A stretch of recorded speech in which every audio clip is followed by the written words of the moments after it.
Olá, minha querida, como você está? Espero que você esteja muito bem. Hoje vamos ler juntas o dia 57 de 365. Vamos iniciar em Levítico, capítulo 19, indo até o capítulo 20, versículo 21. E diz assim: O Senhor disse a Moisés: Fale a toda a congregação dos filhos de Israel e diga-lhes: Sejam santos, porque eu, o Senhor, o Deus de vocês, sou santo. Cada um respeite a sua mãe e o seu pai e guarde os seus sábados. Eu sou o Senhor, o Deus de vocês. Não se voltem para os ídolos, nem façam para si deuses de metal. Eu sou o Senhor, o Deus de vocês. Quando oferecerem um sacrifício pacífico ao Senhor, ofereçam-no para que vocês sejam aceitos. Podem comer dele no dia em que o oferecerem e no dia seguinte, mas o que sobrar no terceiro dia será queimado. Se uma parte dele for comida no terceiro dia, é abominação, não será aceita. Quem dele comer levará a sua iniquidade, porque profanou coisa santa do Senhor. Por isso será eliminado do seu povo. Quando você fizer a colheita na sua terra, não colha totalmente o canto do seu campo, nem volte para recolher as espigas caídas. Não seja rigoroso demais ao fazer a colheita da sua vinha, nem volte para recolher as uvas que tiveram caído no chão. Deixe-as para os pobres e estrangeiros. Eu sou o Senhor, o Deus de vocês. Não furtem, não mintam, nem usem de falsidade uns com os outros. Não façam juramentos falsos pelo meu nome, pois vocês estariam profanando o nome do seu Deus. Eu sou o Senhor. Não oprima, nem roube o seu próximo. Que o pagamento do seu trabalhador diarista não fique com você até a manhã seguinte. Não amaldiçoe o surdo, nem ponha tropeço diante do cego, mas tema o seu Deus. Eu sou o Senhor. Não seja injusto ao julgar uma causa, nem favorecendo o pobre, nem agradando o rico. Julgue o seu próximo com justiça. Não ande como mexeriqueiro no meio do seu povo, nem atente contra a vida do seu próximo. Eu sou o Senhor. Não guarde o ódio no coração contra o seu próximo, mas repreenda-o e não incorra em pecado por causa dele. Não procure vingança, nem guarde ira contra os filhos do seu povo, mas ame o seu próximo como você ama a si mesmo. Eu sou o Senhor. Guarde os meus estatutos. Não permita que os seus animais se ajuntem com os de espécie diversa. Não plante semente de duas espécies em seu campo, nem use roupa de dois tipos diferentes de tecido. Se um homem tiver relações com uma mulher e essa for escrava prometida a outro homem, mas que não foi resgatada nem posta em liberdade, então deverá haver punição. Não serão mortos, pois ela ainda não havia sido libertada. O homem, como oferta pela sua culpa, trará um carneiro ao Senhor à porta da tenda do encontro. Com o carneiro da oferta pela culpa, o sacerdote fará expiação diante do Senhor pelo pecado que o homem cometeu, e o pecado lhe será perdoado. Quando entrarem na terra e plantarem todo tipo de árvore frutífera, os frutos dessas árvores lhes serão vedados. Nos primeiros 3 anos serão impuros para vocês, não poderão comê-los. Porém, no 4º ano, todo fruto dessas árvores será santo, será oferta de louvores ao Senhor. No 5º ano, vocês poderão comer os frutos para que as árvores aumentem a sua produção. Eu sou o Senhor, o Deus de vocês. Não comam nada que tenha sangue. Não façam adivinhações, nem pratiquem magia. Não cortem o cabelo nas têmporas, nem danifiquem as pontas da barba. Pelos mortos não façam cortes no corpo, nem ponham marca nenhuma sobre vocês. Eu sou o Senhor. Não desonre a sua filha, fazendo dela uma prostituta, para que a terra não se prostitua, nem se encha de maldade. Guardem os meus sábados e reverenciem o meu santuário. Eu sou o Senhor.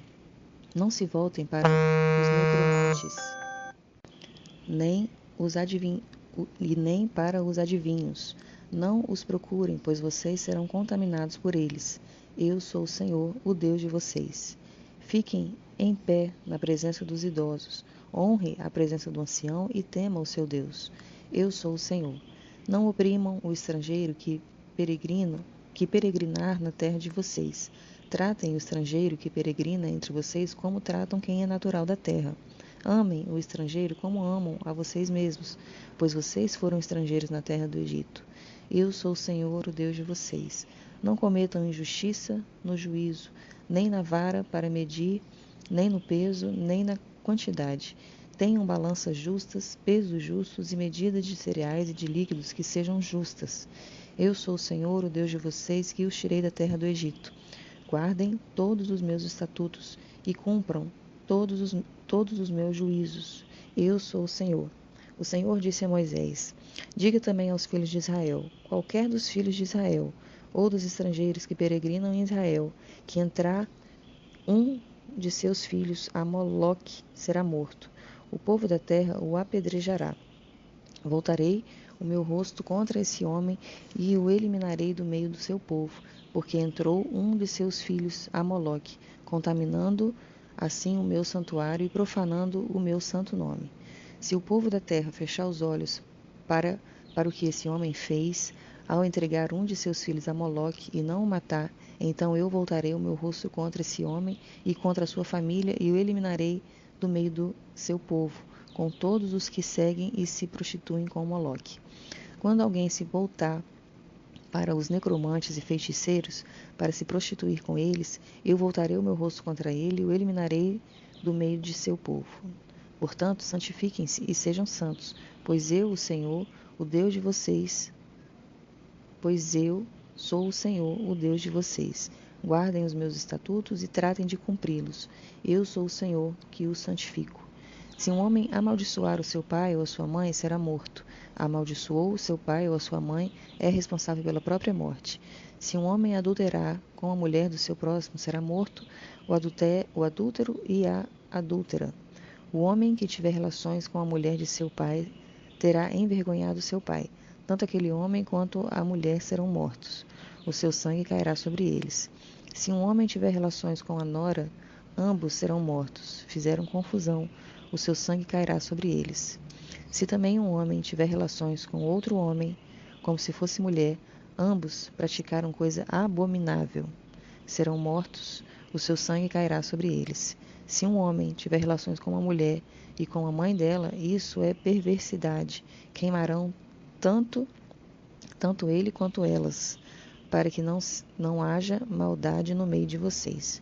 Se também um homem tiver relações com um animal, será morto. Matem também o animal. Se uma mulher se aproximar de algum animal e tiver relações com ele, matem tanto a mulher como o animal. O seu sangue cairá sobre eles. Se um homem casar com a sua irmã, filha de seu pai ou filho de sua mãe, e ele tiver relações com ela e ela tiver relações com ele, será uma indecência. Portanto, serão eliminados na presença dos filhos do seu povo. Ele envergonhou a sua irmã, levará sobre si a sua iniquidade. Se um homem se deitar com uma mulher no período da menstruação dela e tiver relações com ela, descobrindo a sua fonte, e ela descobrir a fonte do seu sangue, ambos serão eliminados do meio do seu povo. Também não tenham relações com a irmã de sua mãe ou a irmã de seu pai, porque significa ter relações com uma parenta. Levarão sobre si a sua iniquidade. Se um homem tiver relações com a tia, envergonhou o seu tio. Levarão o seu pecado sobre si, morrerão sem filhos. Se um homem tomar a mulher de seu irmão, isso é impureza. Envergonhou o seu irmão, ficarão sem filhos.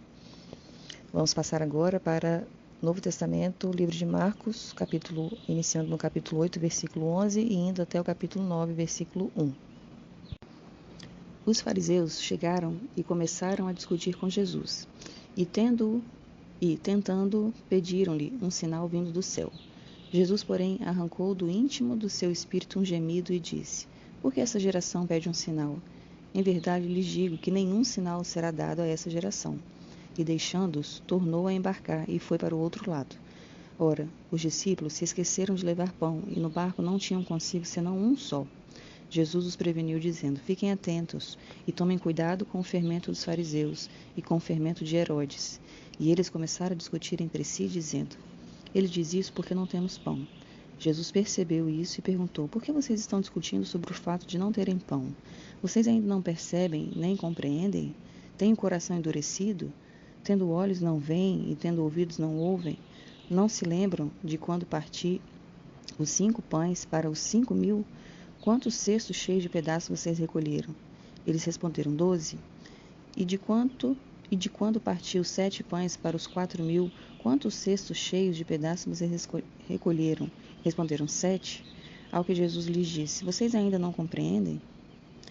Então chegaram a Betsaida e lhe trouxeram um cego e pediram a Jesus que tocasse nele.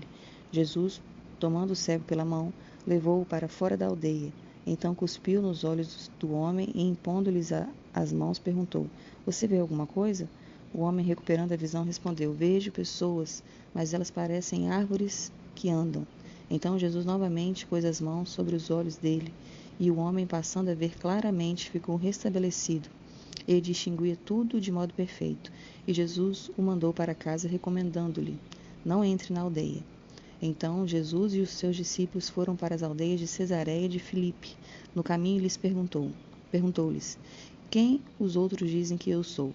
Os discípulos responderam: uns dizem que é João Batista, outros dizem que é Elias, e ainda outros dizem que é um dos profetas. Então Jesus perguntou: e vocês, quem dizem que eu sou? Respondendo Pedro, lhe disse: o Senhor é o Cristo. Então Jesus os advertiu de que a ninguém dissessem tal coisa a seu respeito. Então Jesus começou a ensinar-lhes que era necessário que o Filho do Homem sofresse muitas coisas, fosse rejeitado pelos anciãos, pelos principais sacerdotes e pelos escribas, fosse morto e que, depois de 3 dias, ressuscitasse. E isso ele expunha claramente. Então Pedro, chamando-o à parte, começou a repreendê-lo. Mas Jesus, voltando-se e vendo os seus discípulos, repreendeu Pedro e disse: sai da minha frente, Satanás, porque você não leva em consideração as coisas de Deus e sim as dos homens. Então, convocando a multidão e juntamente os seus discípulos, Jesus lhes disse: se alguém quer vir após mim, negue-se a si mesmo, tome a sua cruz e siga-me. Pois quem quiser salvar a sua vida, a perderá. E quem perder a vida por minha causa e por causa do Evangelho, esse a salvará. De que adianta uma pessoa ganhar o mundo inteiro e perder a sua alma? Que daria uma pessoa em troca de sua alma? Pois quem, nesta geração adúltera e pecadora, se envergonhar de mim e das minhas palavras, também o Filho do Homem se envergonhará dele, quando vier na glória de seu Pai com seus anjos. Dizia-lhes ainda: em verdade vos digo que, dos que aqui se encontram, existem alguns que não passarão pela morte até que vejam ter chegado com poder o reino de Deus. Seguimos agora para Salmos, capítulo 42. Assim como a corça suspira pelas correntes das águas, assim por ti, ó Deus, suspira a minha alma. A minha alma tem sede de Deus, do Deus vivo. Quando irei e me apresentarei diante da face de Deus? As minhas lágrimas têm sido meu alimento dia e noite, enquanto me dizem continuamente: e o seu Deus onde está? Lembro-me dessas coisas, e dentro de mim se derrama minha alma, de como eu passava com a multidão de povo e os guiava em procissão à casa de Deus, entre gritos de alegria e louvor, multidão em festa. Por que você está abatida, ó minha alma? Por que se perturba dentro de mim? Espere em Deus, pois ainda o louvarei. A Ele, meu auxílio e meu Deus. Sinto abatida dentro de mim a minha alma. Lembro-me, portanto, de ti nas terras do Jordão, no Hermon e no monte Mizar. Um abismo chama outro abismo, ao ruído das tuas cachoeiras. Todas as tuas ondas e vagas passaram sobre mim. Contudo, o Senhor durante o dia me concede a sua misericórdia, e de noite está comigo o seu cântico, uma oração ao Deus da minha vida. Pergunto a Deus, minha rocha: por que te esqueceste de mim? Por que hei de andar eu lamentando sobre a opressão dos meus inimigos? Os meus ossos se esmigalham quando os meus adversários me insultam, perguntando sem parar: e o seu Deus onde está? Por que você está abatida, ó minha alma? Por que se perturba dentro de mim? Espere em Deus, pois ainda o louvarei. A Ele, meu auxílio e Deus meu.